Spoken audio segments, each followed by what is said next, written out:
এই সভার যিনি ডেকেছেন আমাদের পশ্চিমবঙ্গ সংখ্যালঘু তৃণমূল কংগ্রেসের সভাপতি আমার ভাতৃপ্রতিম বিধায়ক মোশাররফ হোসেন আছেন এবং পশ্চিমবঙ্গে তৃণমূল কংগ্রেসের অনেক বর্ষীয়ান নেতৃত্ব এখানে উপস্থিত আছেন। কল্যাণদা আসবেন, পার্লামেন্টে আমাদের বলিষ্ঠ সাংসদ তিনি আসবেন, তিনি বক্তব্য রাখবেন, আরও নেতৃত্ব আসবেন এবং মঞ্চে পশ্চিমবঙ্গে সংখ্যালঘু তৃণমূল কংগ্রেসের অনেক নেতারা উপস্থিত আছেন। তাদের সকলকে আমার সালাম এবং শ্রদ্ধা জানাচ্ছি এবং আপনারা যারা এসেছেন সব ধর্ম সম্প্রদায়ের মানুষই এখানে আছে।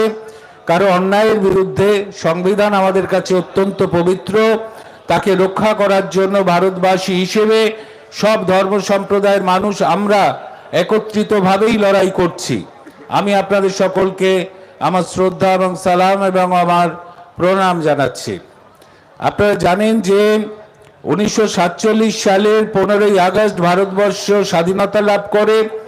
তার ঠিক 14 দিনের মাথায় 29শে আগস্ট 1947 সাল ভারতবর্ষের সংবিধান রচনার ড্রাফটিং কমিটি তৈরি হয়েছিল এবং সেই ড্রাফটিং কমিটিতে ভারতবর্ষের বিখ্যাত সব মানুষেরা ছিলেন। কৃষ্ণস্বামী আয়ার, গোপাল স্বামী আঙ্গেয়ার, কে মুন্সি এন মাধবানের মতো নেতারা সেখানে ছিলেন, বিশিষ্ট ব্যক্তিরা ছিলেন। কিন্তু সেই সংবিধান রচনার ড্রাফটিং কমিটির প্রধান কাকে করা হয়েছিল? Doctor B R. আম্বেদকরকে। তিনি কে ছিলেন? বি.আর. আম্বেদকর ছিলেন সেই সময় একটি অস্পৃশ্য পিছিয়ে পড়া জনগোষ্ঠীর মানুষ, মাহার জাতিভুক্ত, এবং সেটা অস্পৃশ্য ছিল। এবং একটা সময় শোনা যায় যে বি.আর. আম্বেদকর যখন পড়াশোনা করছেন তখন স্কুলের ক্লাসের মধ্যে তাকে ঢুকতে দিত না, তাকে স্কুলের বারান্দায় বসে পড়াশোনা করতে হয়েছে। এরকম একটা পিছিয়ে পড়া জনগোষ্ঠীর মানুষকে ভারতবর্ষের সংবিধান রচনার মাথার উপরে বসিয়ে এই ভাবনা দেওয়া হয়েছিল যে ভারতবর্ষে শ্রেণী শত্রুতা নয়, শ্রেণী সমন্বয়ের ভাবনা। অর্থাৎ ভারতবর্ষে যে জাতি উপজাতি বিভিন্ন জনগোষ্ঠী আছে এবং বিভিন্ন ভাষা বিভিন্ন ধর্মের মানুষ আছে, তাদের যে নিজস্ব সংস্কৃতি আছে, কৃষ্টি আছে, সেগুলো এবং তাদের যে আর্থিক এবং সামাজিক অবস্থান আছে সেটা ডেভেলপমেন্টের মাধ্যমে তাদের অধিকার প্রতিষ্ঠার মধ্যে দিয়ে একটা ওপরে তুলে নিয়ে আসা, নিয়ে এসে একটা সাম্য প্রতিষ্ঠা করা। ভারতবর্ষের সংবিধান তো তৈরি হলো, ভারতবর্ষ তো একদিনে তৈরি হয়নি। এই ভারতবর্ষে যুগ যুগ ধরে ভারতবর্ষের বাইরে থেকে বহু মানুষ এই ভারতবর্ষে এসেছে। কেউ যুদ্ধ করতে এসেছে, কেউ ভ্রমণ করতে এসেছে, কেউ বা ভারতবর্ষে ভালোবেসে এসেছে, কেউ বাণিজ্য করতে এসেছে। কিন্তু সেই সমস্ত মানুষদের মধ্যে যারা ভারতবর্ষকে ভালোবেসে এখানে থেকে গিয়েছিলেন তারাই ভারতবর্ষের সাথে মিশে গিয়েছিলেন। ফলে সারা ভারতবর্ষে বিভিন্ন জাতি উপজাতি বিভিন্ন ভাষা বিভিন্ন ধর্মের একটা মিশ্রণ তৈরি হলো ভারতবর্ষে, যেটাকে আমরা বলি বৈচিত্র্য। এবং এই বৈচিত্র্য ভারতবর্ষে রয়েছে এবং সেই বৈচিত্র্যের মধ্যে ঐক্যের যে সাধনা সেটা যুগ যুগ ধরে আমরা করে চলেছি। যে বৈচিত্র্যের মধ্যে ঐক্য, এটাই ভারতবর্ষের বিউটি। এখানে বিভিন্ন ধর্ম সম্প্রদায় মানুষ থাকবে, তাদের নিজস্ব নিজস্ব যে ধর্ম সেটা আচরণ করবে, কিন্তু সবার মধ্যে একটা মেলবন্ধন থাকবে, একটা সম্প্রীতি থাকবে। এর চর্চা ভারতবর্ষে আমরা কিন্তু করে চলেছি, সব সময় করে চলেছি। কিন্তু কিছু কিছু শক্তি এটাকে ভাঙার চেষ্টা যদিও করেছে, ভারতবর্ষে বিভিন্ন সময় স্বাধীনতা আন্দোলনের সময় করেছে, কিন্তু যারা মহান মানুষ আছে ভারতবর্ষে তারা কিন্তু এই ঐক্য সাধনার কাজটাই করে গিয়েছিলেন। তাই এই ভারতবর্ষে আমাদের প্রাণের কবি রবীন্দ্রনাথ ঠাকুরকে লিখতে হয়েছিল যে অহরহ তব আহ্বান প্রচারিত শুনিতব উদার বাণী, হিন্দু বৌদ্ধ শিখ জৈন মুসলমান খ্রিস্টানি। রবীন্দ্রনাথ ঠাকুরকে লিখতে হয়েছিল।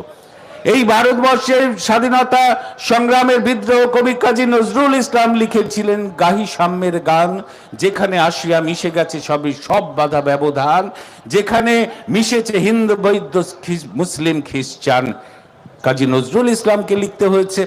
এবং এই বাংলার এই ভারতবর্ষের স্বাধীনতা আন্দোলনের হিরো নেতাজি, সেই নেতাজিকে এলগিন রোডের বাড়িতে ব্রিটিশরা নজরবন্দি করে আটকে রেখেছিল। একদিন ব্রিটিশের চোখে ধুলো দিয়ে নেতাজি চলে গেলেন জার্মানের রাষ্ট্রপতি তখন হিটলার।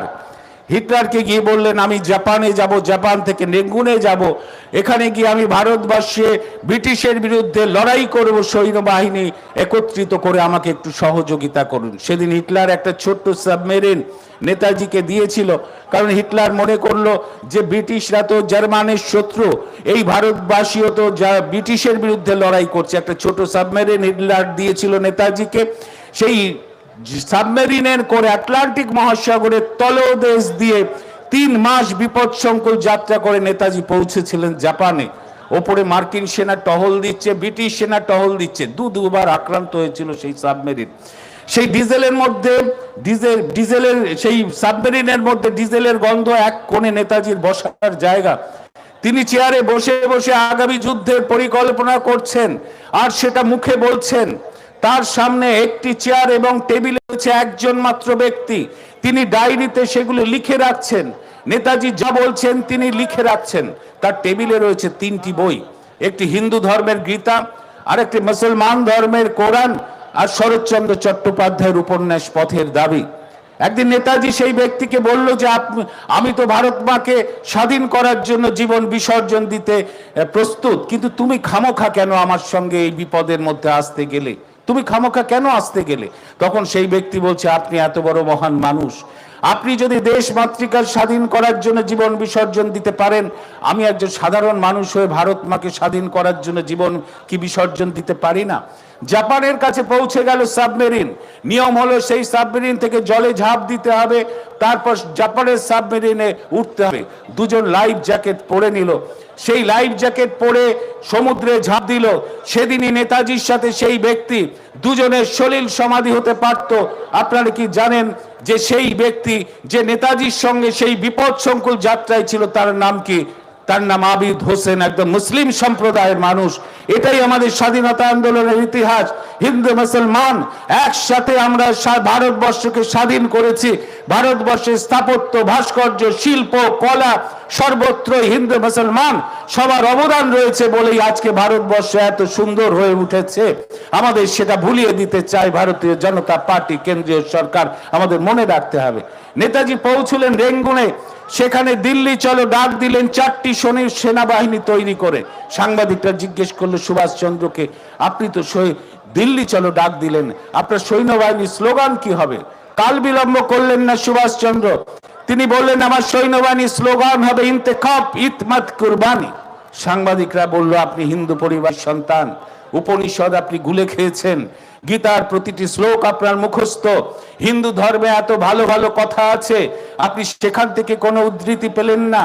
আপনি কোরআন থেকে উদ্ধৃতি নিয়ে কেন সেনাবাহিনীর মুখে স্লোগান আকারে বসালেন? তখন সুভাষচন্দ্র তার ডান দিকে দাঁড়িয়ে থাকা প্রধান সেনাপতি হাবিবুর রহমানকে দেখিয়ে বলছেন, আমার ডান দিকে হাবিবুর রহমান দাঁড়িয়ে আছে, ওরা ভারতবর্ষে সংখ্যায় কম, আমরা সংখ্যা গরিষ্ঠ হিন্দু, আমরা যদি আমিত্ব ফলাই, আমি করি, তাহলে হাবিবুর রহমানরা নিজেরা একাকিত্ব বোধ করবে, এতে ভারতবর্ষের সম্প্রীতি নষ্ট হবে। আমাদের উচিত হচ্ছে ওদের বুকে টেনে নিয়ে কাজ করা। নেতাজি শিখিয়ে গেছেন আমাদের। জানেন 1944 সাল বারবান জঙ্গল দিয়ে নেতাজি যাচ্ছেন, ব্রিটিশের সৈন্যরা সরাসরি তার বুক লক্ষ্য করে গুলি চালিয়েছিল। সেদিনই নেতাজির মৃত্যু হতো। একজন ব্যক্তি দৌড়ে এসে নেতাজিকে জাপটে ধরলেন, সেই গুলিটা নিজের পিঠের মধ্যে বিঁধে নিলেন, বিধে নিয়ে নেতাজিকে বাঁচিয়ে দিয়েছিলেন। তার নাম কর্নেল নিজামউদ্দিন, একজন মুসলিম সম্প্রদায়ের মানুষ। এটা ভারতবর্ষের ইতিহাস, আমাদের মনে রাখতে হবে। সেটা ভুলিয়ে দেওয়ার চেষ্টা চলছে বর্তমানে।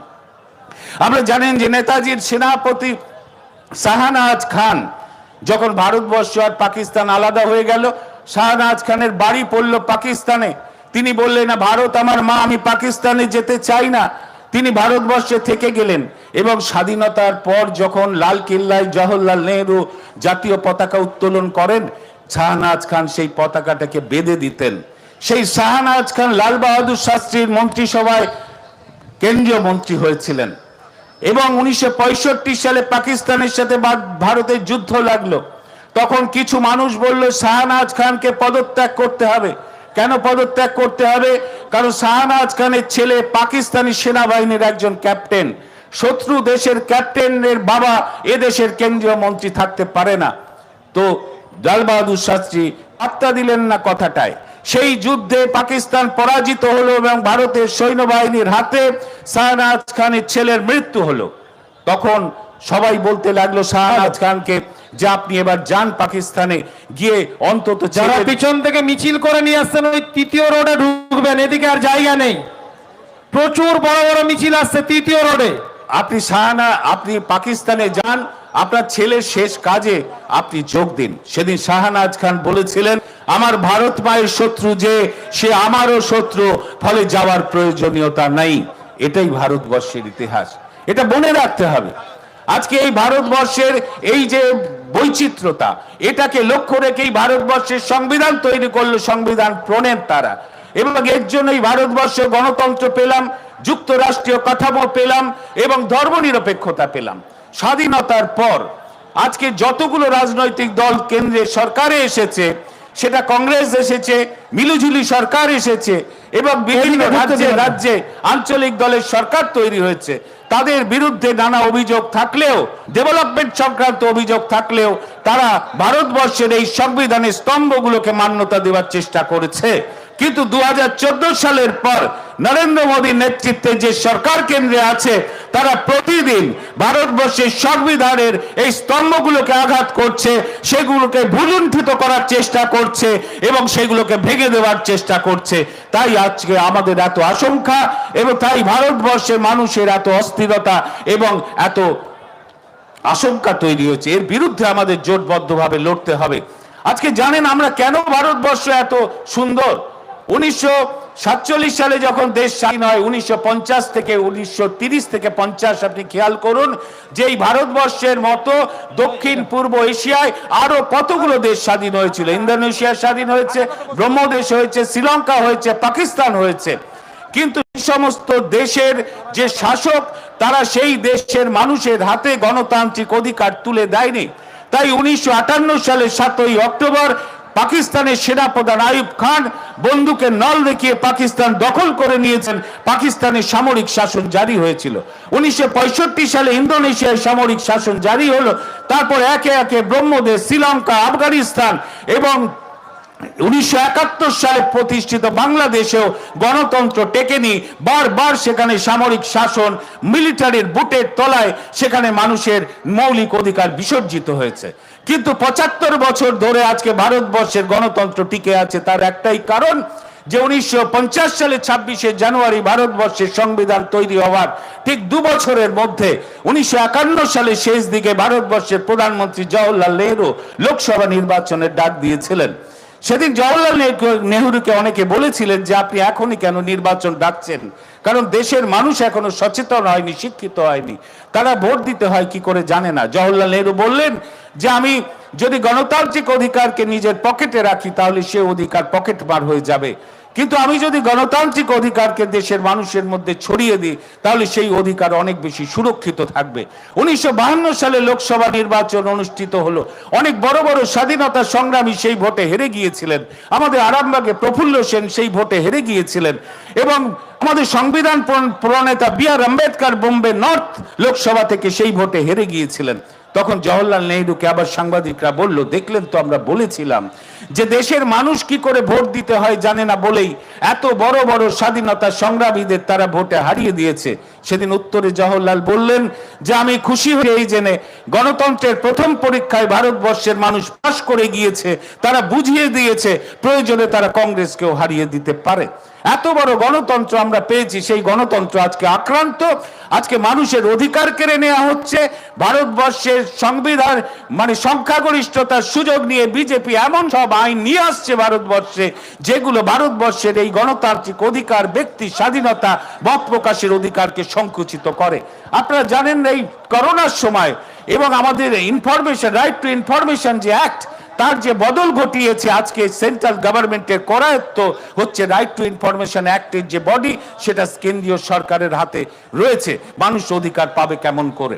এমন সব আইন তৈরি করছে, সিএএ থেকে শুরু করে 370 ধারা, 370 ধারা থেকে শুরু করে 3 তালাক, একটার পর এক, এবং সম্প্রতি ওয়াকফ বিল। এর ফলে ভারতবর্ষের যে ধর্ম নিরপেক্ষতা আছে তার উপরে চরম আঘাত আছে কেন্দ্রীয় সরকার, তার বিরুদ্ধে আমরা লড়ছি। আমাদের কল্যাণদা, আমাদের প্রিয় নেতা, ভারতবর্ষের পার্লামেন্টে বলিষ্ঠ সাংসদ যিনি প্রধান বক্তা হিসেবে আজকের এই সভার মধ্যে আছেন, তিনি এসে পৌঁছেছেন, তাকে আমরা স্বাগত জানাচ্ছি। আমার বক্তব্য আমি শেষ করব, কারণ কল্যাণদা এসে গেছে। শুধু একটা কথাই বলবো যে ভারতবর্ষের এই যে ধর্মনিরপেক্ষতার উপরে আঘাত কেন্দ্রীয় সরকার করে চলেছে এবং একটার পর একটা আইন কেন্দ্রীয় পার্লামেন্টে তাদের সংখ্যাগরিষ্ঠতার সুযোগ নিয়ে রাতের অন্ধকারে যেভাবে তৈরি করছে, এটা ভারতবর্ষের যে সামাজিক স্থিতি আছে, ভারতবর্ষের যে সম্প্রীতি আছে, সেটা নষ্ট হতে পারে। দেখুন, প্রতিবেশী কিছু দেশে যা হচ্ছে ওটা কেন্দ্রীয় সরকার পররাষ্ট্র নীতি ঠিক করে। আমাদের নেত্রী মমতা বন্দ্যোপাধ্যায় তিনি বলে দিয়েছেন সে ব্যাপারে কেন্দ্রীয় সরকারের পাশে থাকবে।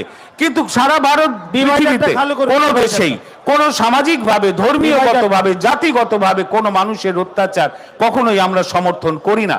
কিন্তু আমাদের ভারতবর্ষে যে বিভিন্ন ধর্ম সম্প্রদায়ের মানুষ আমরা যারা বাস করি, যারা মিলেমিশে থাকতে চাই, যারা একপাশে ছোটবেলা থেকে একসাথে বড় হয়েছি, হিন্দু মুসলমান, আমরা একসাথে খেলাধুলা করেছি, বড় হয়েছি, জীবিকার জন্য লড়াই করেছি, একে অপরের আনন্দ অনুষ্ঠান ভাগ করে নিয়েছি, একে অপরের বিপদে আপদে পাশে দাঁড়িয়েছি, সেটা কখনো ভেঙে যেতে পারে না। সেটা যারা ভাঙার চেষ্টা করবে তাদের বিরুদ্ধে আমরা মমতা বন্দ্যোপাধ্যায়ের নেতৃত্বে আমরা কিন্তু আমাদের লড়াই জারি রাখবো, এই কথা আপনাদের কাছে বলতে চাই। আজকে দেবোত্তর সম্পত্তি, বিভিন্ন মন্দির আছে, মসজিদ আছে, চার্চ আছে, সেখানে বহু মানুষ যারা ধর্মে বিশ্বাস করে, যে ধর্মে বিশ্বাস করে, তারা অনেক সময় জমি দান করে, এটা খুব স্বাভাবিক। এবং সেইগুলো সেই সমস্ত মন্দির, মসজিদ এবং তাদের যে ট্রাস্টি বোর্ড আছে তাদের হাতেই থাকে। সেই সম্পত্তিগুলো থেকে যে আয় হয়, সেই আয় দিয়ে সেগুলো রক্ষণাবেক্ষণ হয় এবং জনকল্যাণে কাজ করে। সেই সম্পত্তিগুলো সরকার কিন্তু কখনো কেড়ে নিতে পারে না। আজকে ওয়াকফ যে বিল আসছে, এইভাবে ওয়াকফ সম্পত্তি কেড়ে নেওয়ার অধিকার কেন্দ্রীয় সরকারের কখনোই হতে পারে না, কারণ এটা জনকল্যাণে কাজ করে, এটা সম্পূর্ণ তাদের নিজস্ব। আমি শেষ করে দিচ্ছি, শুধু কথাই বলবো যে আমাদের জোটবদ্ধভাবে থাকতে হবে এবং হিন্দু মুসলমান সব আমরা একসাথে মিলেই ভারতবর্ষের এই সম্প্রীতি এবং সংবিধানকে রক্ষা করব। সকলে ভালো থাকবেন। মমতা বন্দ্যোপাধ্যায় জিন্দাবাদ, কল্যাণ বন্দ্যোপাধ্যায় জিন্দাবাদ, তৃণমূল কংগ্রেস জিন্দাবাদ।